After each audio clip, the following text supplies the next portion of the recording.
Los videos de este canal se agrupan en tres series: amarilla, azul y roja. La serie amarilla está destinada a todos aquellos que tengan más de 8 años de edad y ayudará a los menores en sus necesidades escolares. La serie azul está a disposición de mayores de 11 años y la podrán aprovechar quienes estén en educación media o bachillerato. Para la serie roja necesitarás conocimientos universitarios, una gran curiosidad o no ser víctima del temor que se ha sembrado sobre la matemática. La portada de cada video tendrá una franja del color que le corresponde. Si te gusta el video, haz clic en el botón me gusta y suscríbete al canal. Hola, ¿qué tal? ¿Cómo estás? El video anterior, cuyo enlace vas a conseguir en la presentación de este, nos mostró cómo dos de las figuras geométricas más queridas de la escuela pitagórica, es decir, el cuadrado y el pentágono, acabaron con la esperanza de la conmensurabilidad absoluta que tenía esta escuela. En este video veremos cómo se resolvió el problema para beneficio de la posteridad, así que, sin más dilación, entramos. La solución al problema de los inconmensurables pitagóricos, que fue un problema que ellos dejaron pendiente, vino de la mano de Eudoxo de Nido. Eudoxo era un matemático muy brillante de la escuela platónica.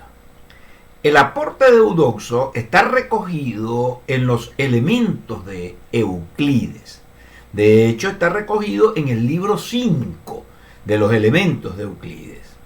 Y está condensado prácticamente en tres definiciones. La definición 5.3, que es la definición de razón. La definición 5.4, la definición de guardar razón. Y la definición 5.5, que es la definición de misma razón. Vamos a hacer un análisis de estas tres definiciones, tal como están recogidas en el libro de los elementos, por supuesto en la traducción al español que nosotros tenemos. Entonces vamos a hacer un análisis de cada una de estas tres definiciones y vamos a ver cómo es que ellas resuelven el problema que dejaron pendiente los pitagóricos. Comenzamos entonces con la definición de razón, la definición 5.3.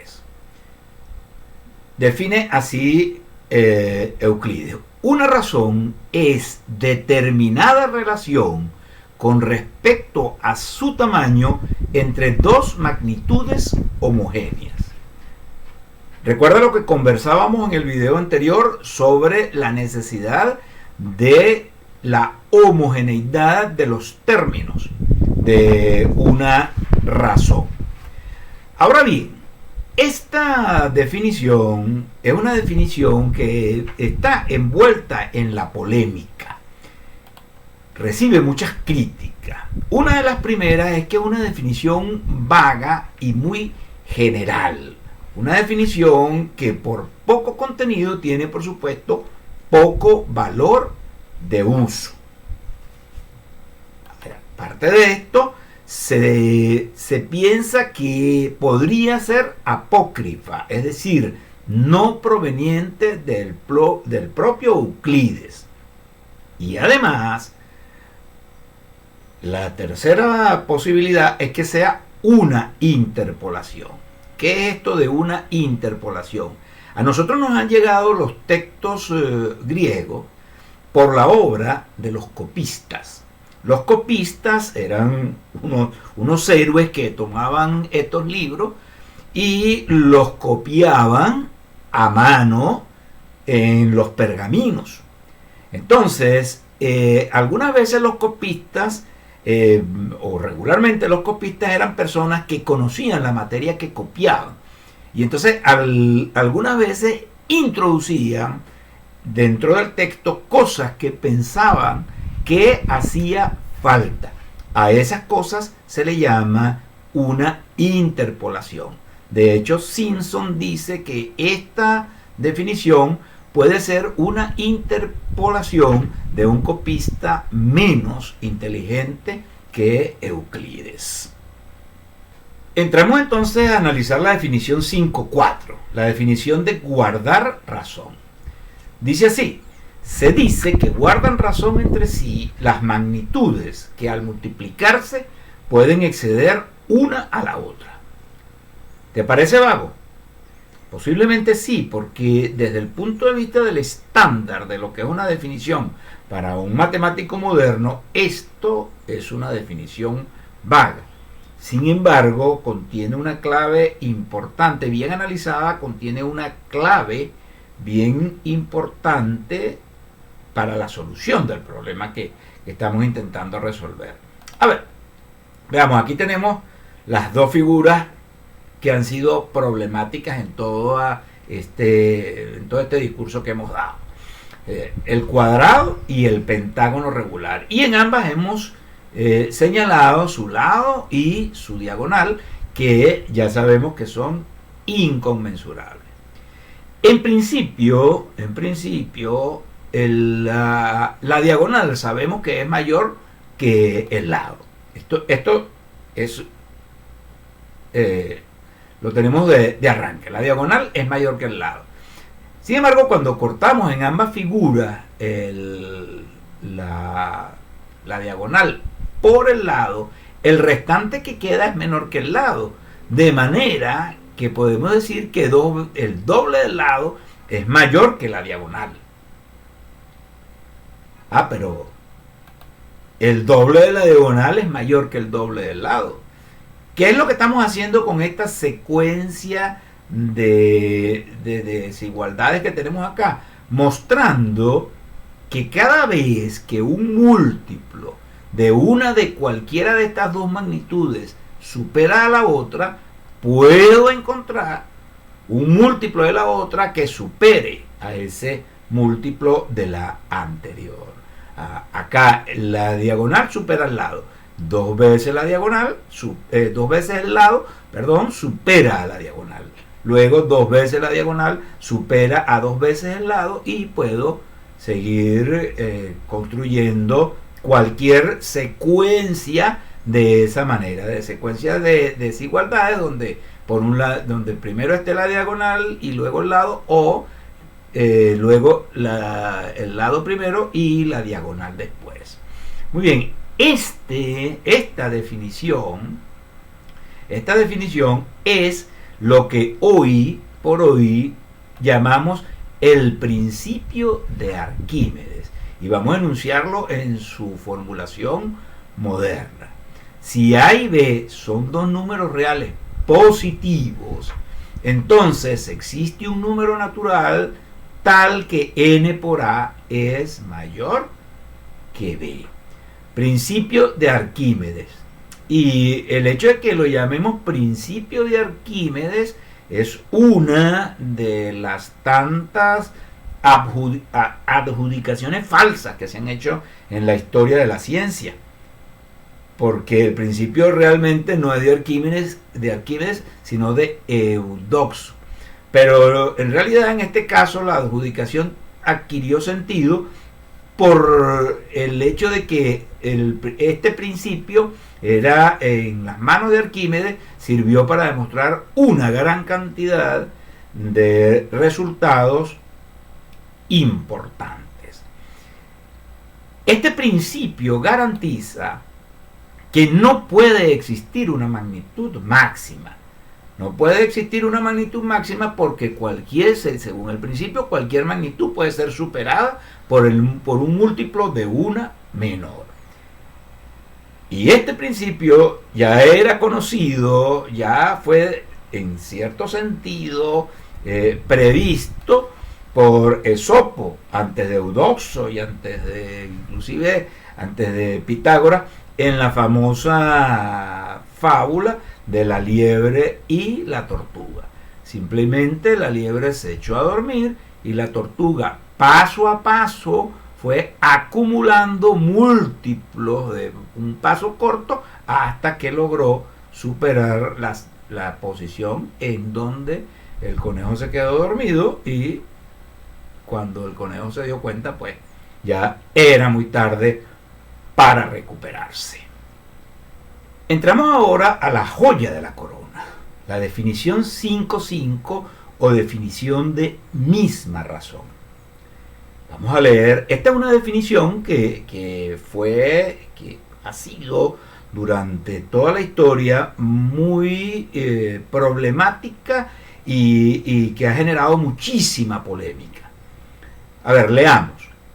Se dice que una primera magnitud guarda la misma razón con una segunda, que una tercera con una cuarta, cuando cualesquiera equimúltiplos de la primera y la tercera excedan a la par, sean iguales a la par o resulten inferiores a la par que cualesquiera equimúltiplos de la segunda y la cuarta respectivamente.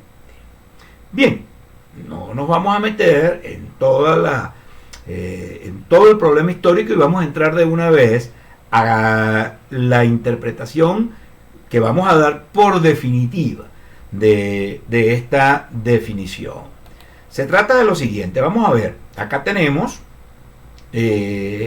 dos pares de figuras iguales. Es decir, aquí tenemos dos cuadrados iguales en cuanto a su forma. Dos cuadrados y dos pentágonos regulares, ¿verdad? Ya dijimos que nosotros esperábamos, si esta tiene lado L mayúscula y diagonal de mayúscula y la otra lado L mayúscula y diagonal de minúscula, igualmente para el pentágono, nosotros esperamos poder decir que D mayúscula es a L mayúscula como D minúscula es a L minúscula. Pero el hecho de que estas razones no puedan equipararse con razones de números enteros, entonces nos hace preguntar qué es lo que nosotros queremos decir, y eso está acá en esta definición 5.5. Veamos entonces, volvamos al texto. Se dice que una primera magnitud guarda la misma razón con una segunda que una tercera con una cuarta. Primera, segunda, tercera y cuarta. Y la primera guarda con la segunda la misma razón que la tercera guarda con la cuarta. Entonces, esta es la primera parte. Cuando cualesquiera equimúltiplos de la primera y la tercera, a ver, me paro en la palabra equimúltiplos de la primera y la tercera.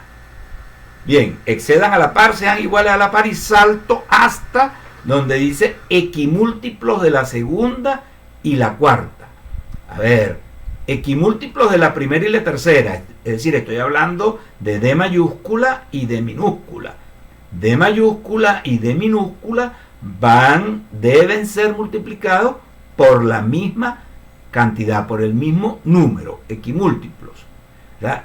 Y ellas van a cumplir cierta relación con equimúltiplos de la segunda y la cuarta, es decir, L y L van a estar multiplicados por el mismo número.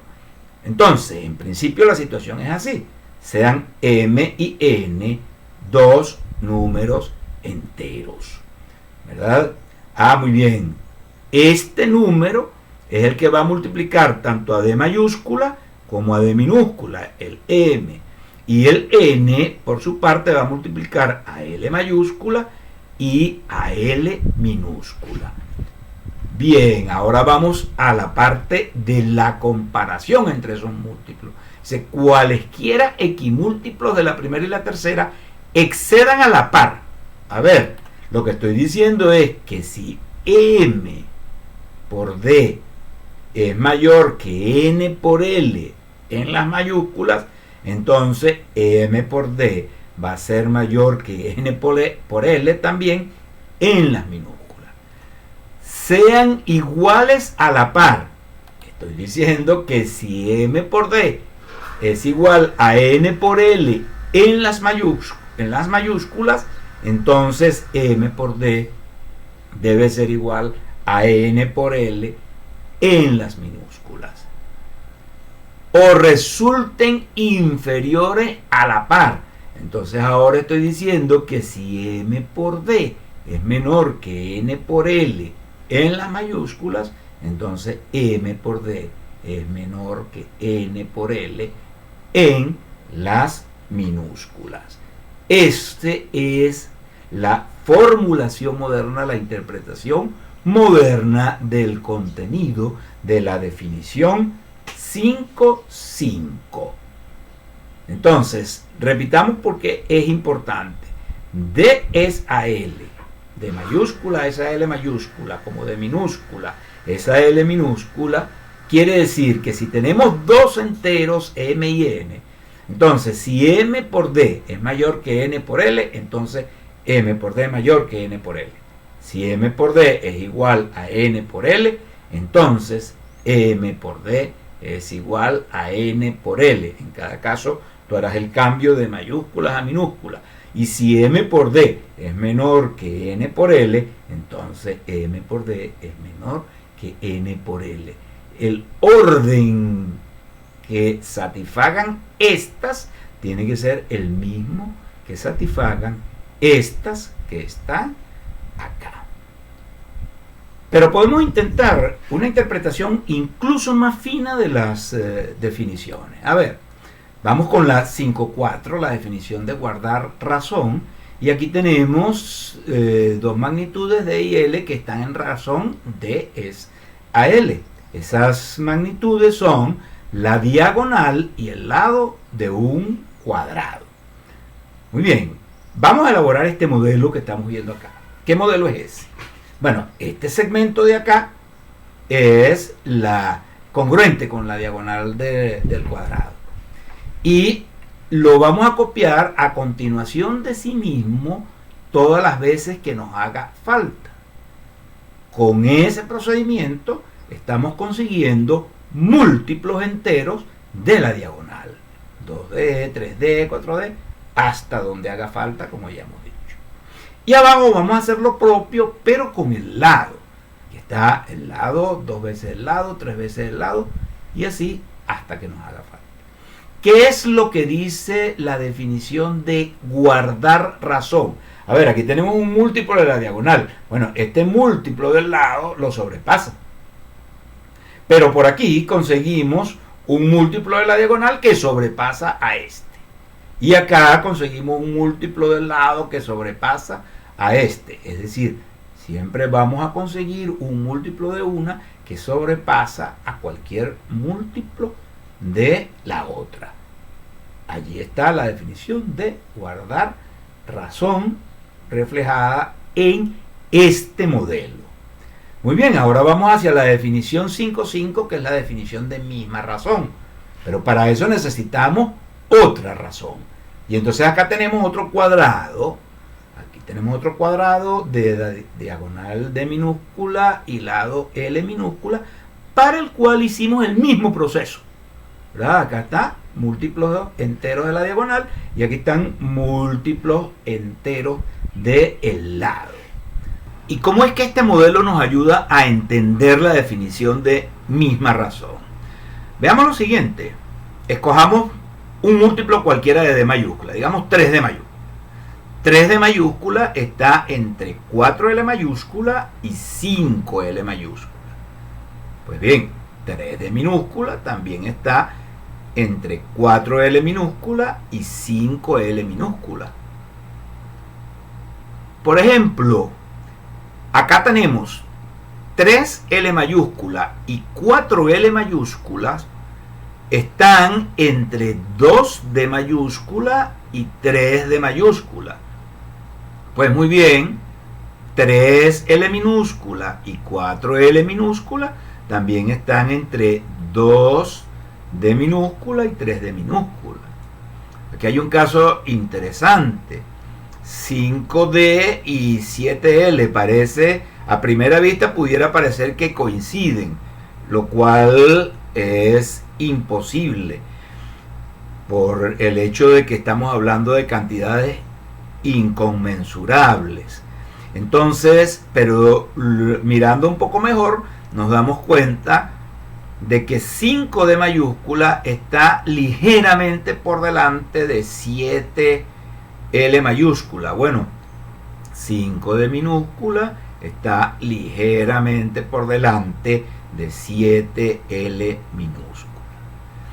En resumen, lo que estamos diciendo es que las posiciones relativas de los múltiplos de D mayúscula con relación a los múltiplos de L mayúscula van a ser las mismas posiciones relativas de los múltiplos de D minúscula con respecto a L minúscula.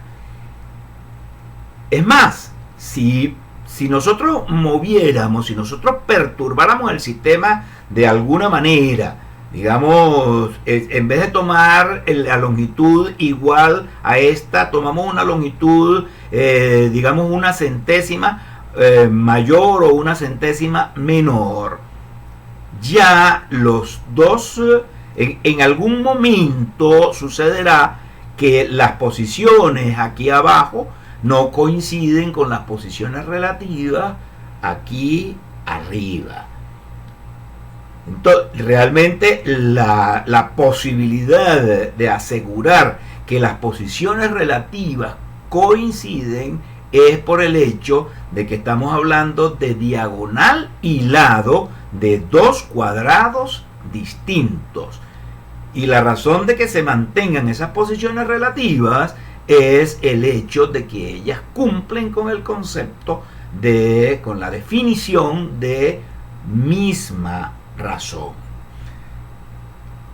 Es más, podemos ir un poco más lejos. Con los conocimientos actuales que tenemos de matemática, nosotros podemos incluso predecir cosas en este modelo.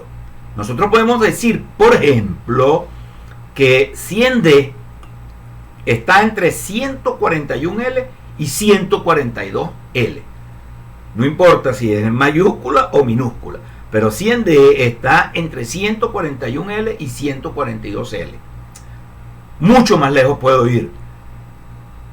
1.000.000D está entre 1.414.213L y 1.414.214L.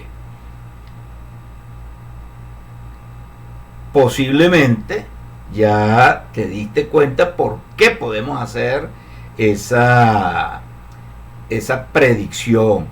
Si no te has dado cuenta, entonces yo te voy a dejar un material, te voy a dejar eso como material para investigar o para comentar con otras personas a quienes este tema les interese. Vamos a movernos ahora del libro 5 al libro 10 de los elementos de Euclides. El libro 10, algún historiador de la matemática lo calificó como la cruz de los matemáticos.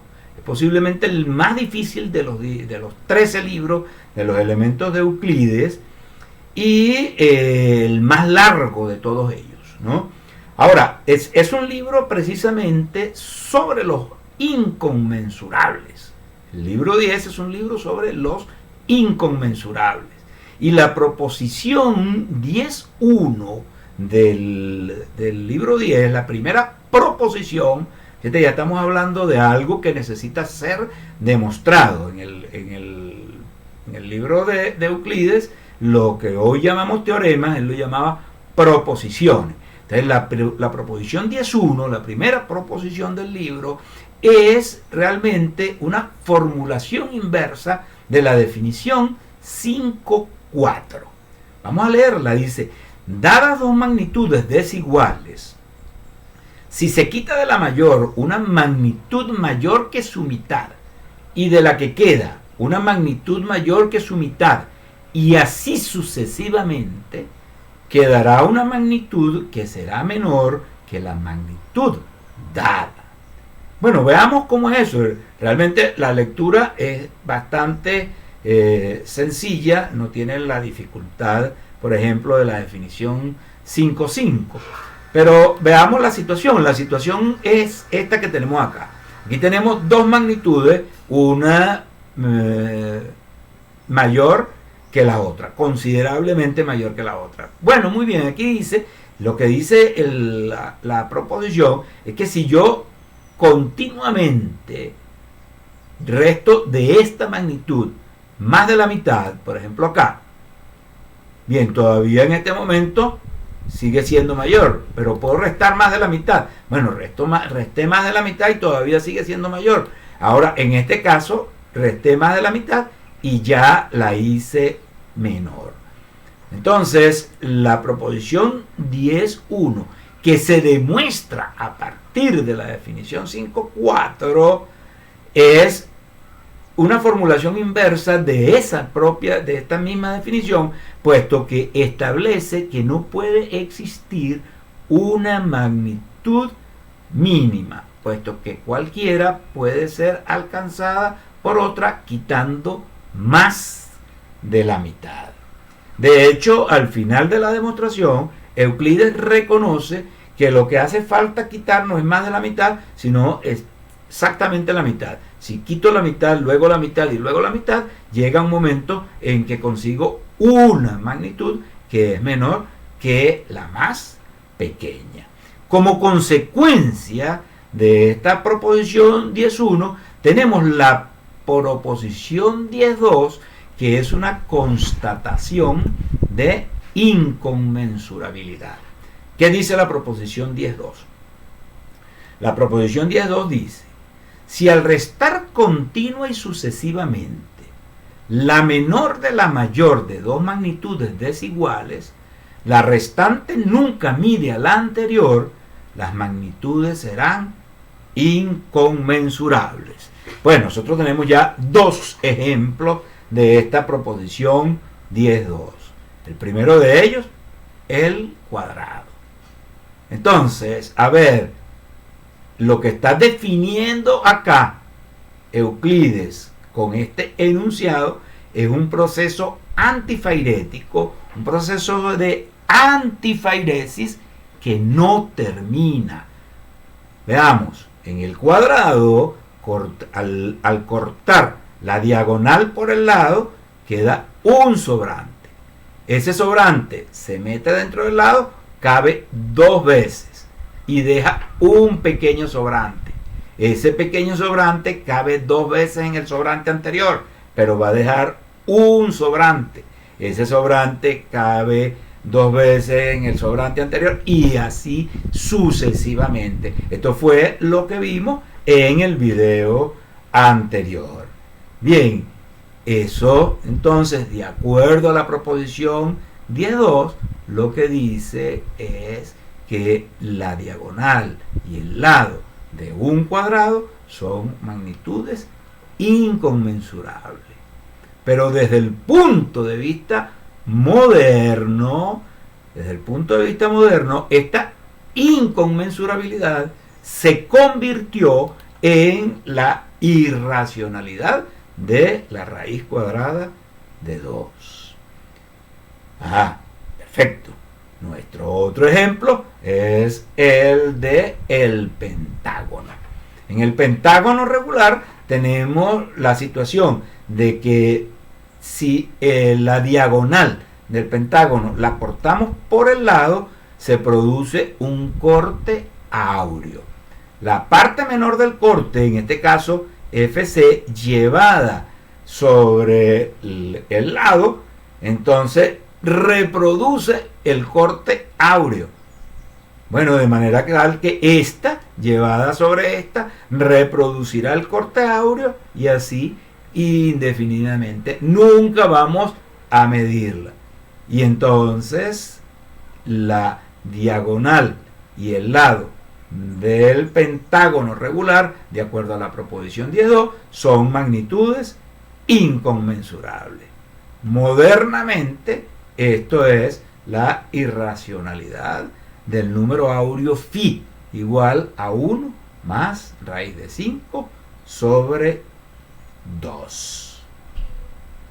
La solución del problema de los inconmensurables abrió camino a una riqueza matemática sin precedentes en la historia. Hoy hemos modificado el lenguaje y hemos afinado los conceptos, pero las ideas implícitas aún respiran, y respiran con un profundo aire de vitalidad que las hace parecer condenadas a la eternidad. Con toda seguridad conseguiremos más cosas de estas en el canal. Si te gustó este video, no olvides hacer clic donde corresponde y suscríbete al canal.